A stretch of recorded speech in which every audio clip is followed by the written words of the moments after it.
ベルセルクのガッツがついにプラモデル化。身の丈ほどある体験、ドラゴン殺しで敵をなぎほぐり、漆黒の甲冑をまといし闇の獣を今回もウェザー。どうもダーティーです。今回は未完の名作ベルセルクから主人公ガッツの強戦士の甲冑バージョンを制作していきます。マックスファクトリーとグッドスマイルカンパニーで展開されるプラモシリーズで、僕自身初めて触れるので、どのような設計になっているのかも楽しみなキットですね。また今回もう一本動画を上げていて、台座のビネットも作っていますので、ぜひ見ていただければと思います。では一緒に作っていきましょう。フェーズ1仮組み。いつもはしないのですが、少し内容物の紹介をします。箱は横から開けるタイプで、ランナー数とパーツ数は意外と少なく、説明書はパッケージイラストと完成見本がカラーで、サイズも大きくて見やすいですね。ハンドパーツは全部で4種類あって、左右合わせて8個ついています。体験の刃は迫力のサイズで綺麗なシルバーです。柄の部分も塗装済みですでに切り離されています。こちらは頭部のパーツですが、目の部分が塗装済みで牙もしっかりトゲトゲです。付属のマントは布製で左右と真ん中に針金が入っていて、動きをつけたまま保持できるようになっています。専用の台座も付属してました。では製作していきます。ニッパーでゲートを少し残してカット。その後片パニッパーできれいに二度切りしていきます。が、このキット曲面にゲートがあるパーツが多いので、デザインナイフも併用してゲート処理していきます。あとは説明書通りに組んでいきます。ただ唯一頭部のこの下顎のパーツはつけたら外すのに苦労しそうなので、つけずに置いておきます。で、それ以外はサクッと組んで素組み完了です。もう完成でもいいくらいのクオリティで、成型色の黒も角度によって反射して鎧っぽい感じが出ていて、可動域も素晴らしく、しゃがみのポーズが恐ろしくかっこいいです。フェーズ2パーツ処理。パッと見は全体的にゲート跡など気にならないんですが、よく見るとモールドがある箇所のゲート跡やウェルドラインが割と多くあるので、これらを処理していきます。湾曲した箇所の処理が多いので、スポンジヤスリ主体で今回ヤスリ掛けを行っていきます。ウェルドラインも鎧の一段一段丁寧に消していきます。本当に結構処理箇所が多いのと、一括でできないのでかなり時間がかかりましたね。普段ヤスリ掛けすることが少ないので、久々にめちゃくちゃヤスったなーって感じです。で、こういうモールドが入ったパーツはデザインナイフでカンナ掛けの要領で処理していきます。接地面がかなり少ないので、モールドに追従してできるだけそのままの形を残して処理できます。これぐらいの状態にしておけば塗装後目立たないです。で、綺麗なシルバーの体験のパーツなんですが、がっつりゲート跡があるので塗装も剥がれてしまいますが、しっかりヤスリ掛けしていきます。フェーズ3塗装。すべてのパーツ処理が終わりました。で、これらが関節と可動部分のパーツで、塗装するのが肘と膝、手首、手足の見えるパーツなんですが、こちらですね、アイランナーは ABS 素材なんですね。ラッカー塗料で塗装すると ABS は割れてしまうので、プライマーを拭いて保護しておきます。その前に塗装の下準備をしていきます。関節穴の保護から、ランナーを適当な長さに切って、それをマスキングテープで太らせていきます。そして関節穴に入れて、これからの塗装で穴が小さくなるのを防ぎます。で、片方だけ長く作って手持ち棒のグリップをつけると塗装しやすいです。こんな感じですね。次は関節軸の保護ですね。これは単純にマスキングテープを巻けば OK です。次にマスキングゾルを使ってこの塗装済みの目の部分をマスキングしていきます。かなり細いので爪楊枝を使って点を打つようにしてマスキングゾルをのせていきます。仕上がりはこんな感じに。あとこのパーツは真ん中が鎧で、あとはマント部分に当たるので真ん中を残してマスキングゾルを塗っておきます。マスキングゾルを使っては以上2点です。で、先に関節部分にプライマーを拭いてしっかり乾燥させました。ようやく塗装に入っていくのですが、黒のメタリック塗料でも様々あり悩んだ結果、一番黒に見えるミスターホビーカラーのメタルブラックを鎧の色に採用しました。体験はヤスリがけで一部塗装がはけているので、ガイアカラーのスターブライトシルバーで塗装していきます。あとは体験の内側のパーツはガイアカラーのガンメタルを使用します。で、こちら塗装後です。本体は全て同じ色なのでまさに漆黒の鎧ですね。で、さらにラッカー塗料の半光沢クリアを拭いていきますが、こちらはマントにも吹きつけていきます。布のマントに初めて塗料を吹きましたが、生地が塗料を吸ってなんとか塗装ができました。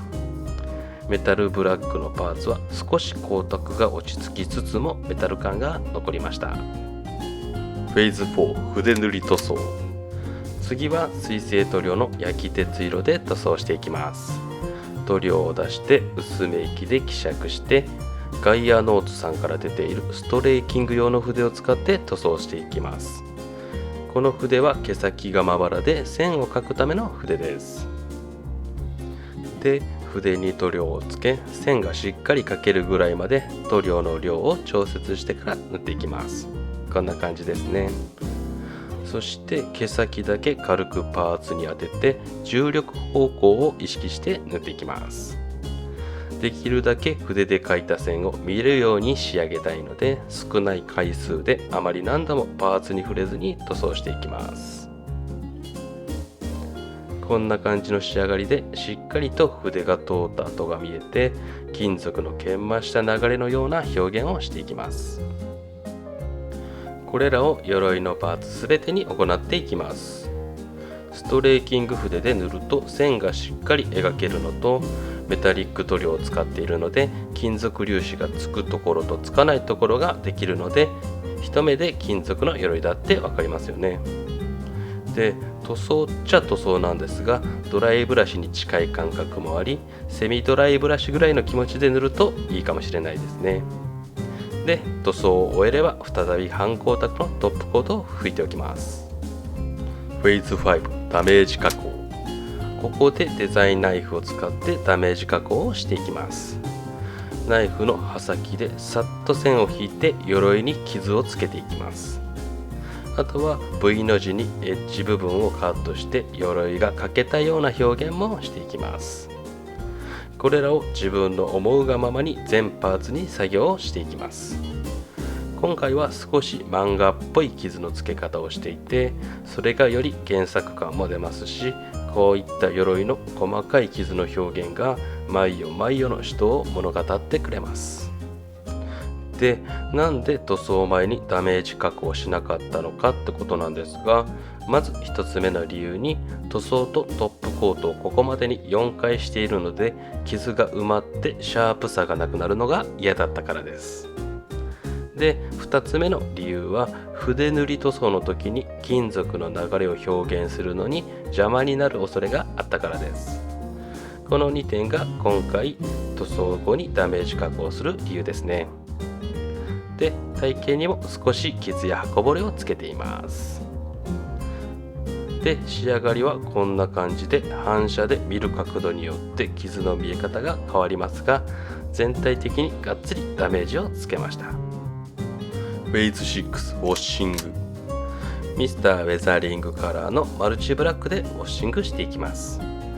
こでもストレーキング筆を使います。筆塗り塗装の時と同じように筆で線をかけるようになるまで塗料の量を調節してからパーツに重力方向を意識して塗っていきます。これも全て塗りつぶすわけではなく、線を描く感じでできるだけ1回でパーツの端から端まで塗っていきます。で、ウォッシングで汚しつつも先ほどのダメージ加工での墨入れも兼ねています。体験は刃先から刃元に向かって汚しをつけていきます。ここも漫画っぽい表現ですね。仕上がりはこんな感じでしっかり線になっているのがわかると思います。すべてのパーツに塗り終えたら薄め液で汚しを拭き取っていきます。綿棒に薄め液をつけて、ここも下方向に向けて拭き上げていきます。で、もともとストレーキング筆でのウォッシングなので、全て拭き上げるのではなく6割程度の拭き上げで OK です。仕上がりはこんな感じで、拭き焼けが甘いところは黒く、しっかりめに拭き上げたり、そもそも塗料がついてない箇所は金属の粒子がはっきりと輝いて、より鈍重な金属の表現になりました。体型も同じように拭き上げて、さらに一部分刃先の方だけしっかりめに拭き上げたりとメリハリをつけていきます。仕上がりはこんな感じでがっつり使い古された雰囲気が出てきましたね。で、全てのパーツをまた半光沢のトップコートで状態をセーブしておきます。フェーズ7サビ加工では、エナメル塗料の赤サビとすすを使ってサビ加工をしていきます。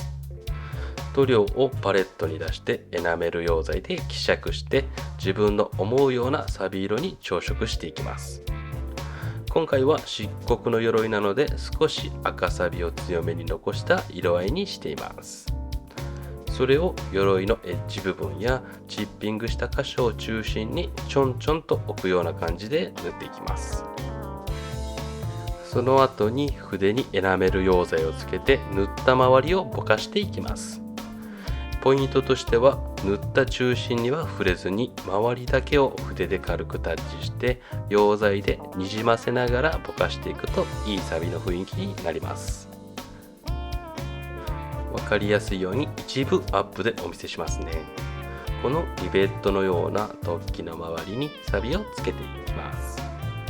エナメル溶剤でにじませていって、溶剤が乾けばこのようにリベットの周りが濃くてうっすら周辺にもサビの侵食があるように見えます。この作業を全パーツに施していきます。こちらハンドパーツなんですが、いい感じに見る角度で質感を楽しめます。こちらは胴体のパーツでメリハリをつけてぼかしを甘くしたり、サビだれなどもつけています。フェーズ8マントの汚しでは、こちらのマントを少し汚していきます。使うのはウェザリングマスターの A セットです。まずはマットから、付属のブラシに顔料をつけてマントにこすりつけていきます。今回反光沢を吹いているので、多少のざらつきのおかげで程よく汚しが乗ってくれます。次はライトサンドをスポンジにつけてザザッと汚していきます。裾の方をメインに汚しをしています。ここは神経質にならずに雑に汚していただいた方が自然な感じに仕上がります。そしてマントの汚しが終われば、関節部分を保護していたランナーやマスキングテープを外して、あと忘れずに目のマスキングゾルも取っていきます。そして次の作業のためにもう一度説明書を見て組み上げていきます。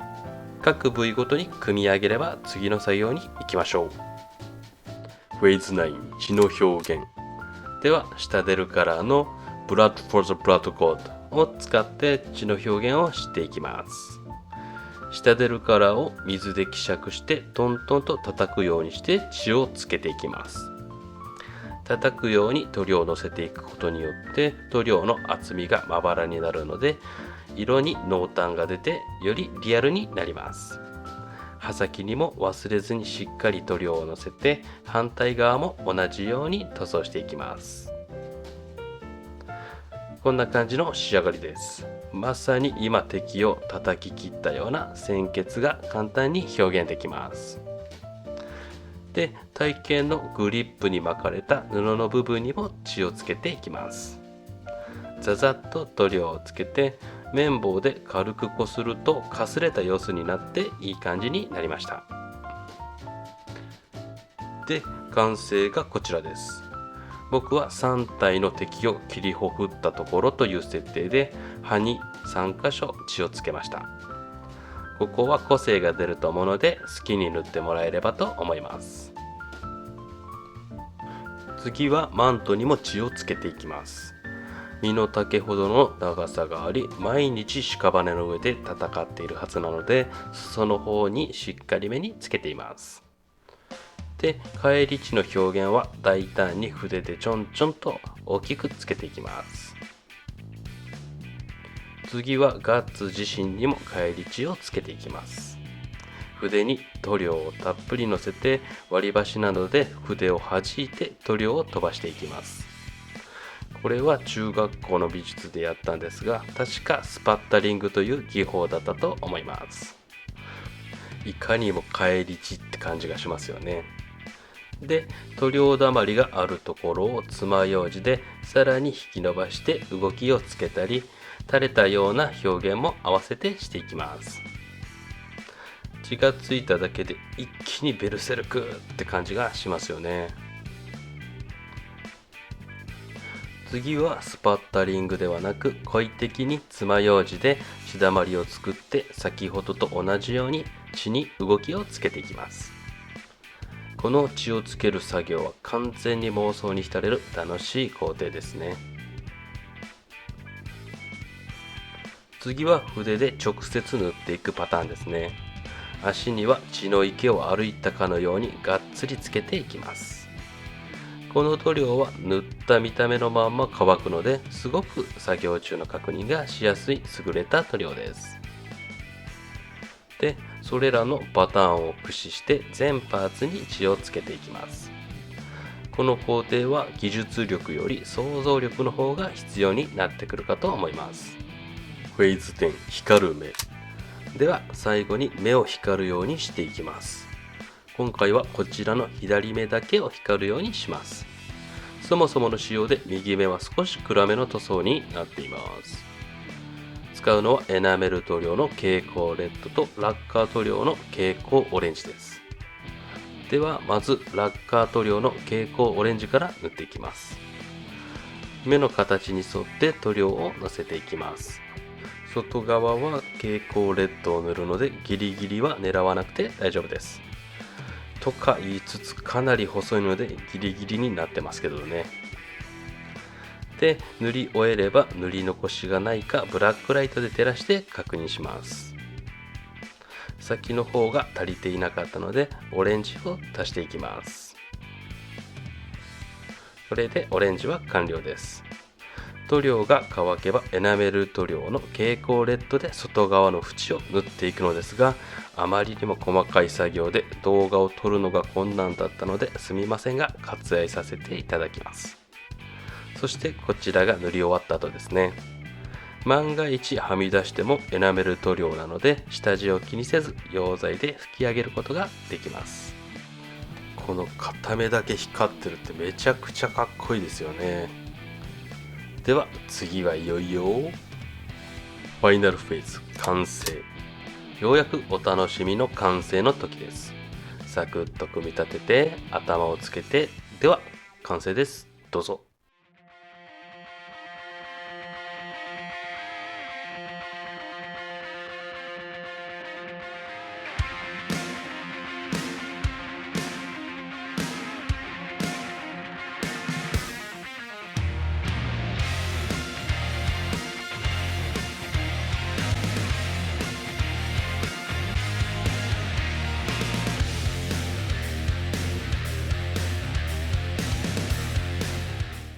では比較です。素組みだけでも十分素晴らしい造形と成型色で、対象年齢も高いキットなためシャープ化やディテールアップは今回不要でした。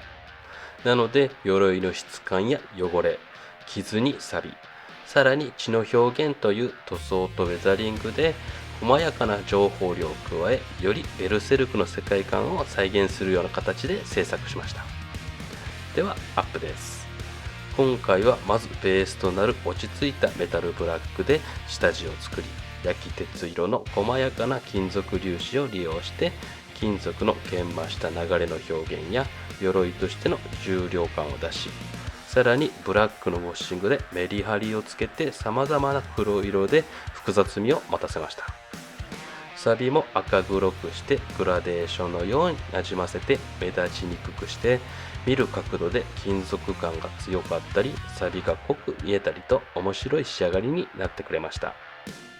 血の表現も濃淡をつけて結構多めに塗装し、そりゃ毎夜毎夜これだけ血を浴びてたら錆びるよねっていうような説得力も出ますし、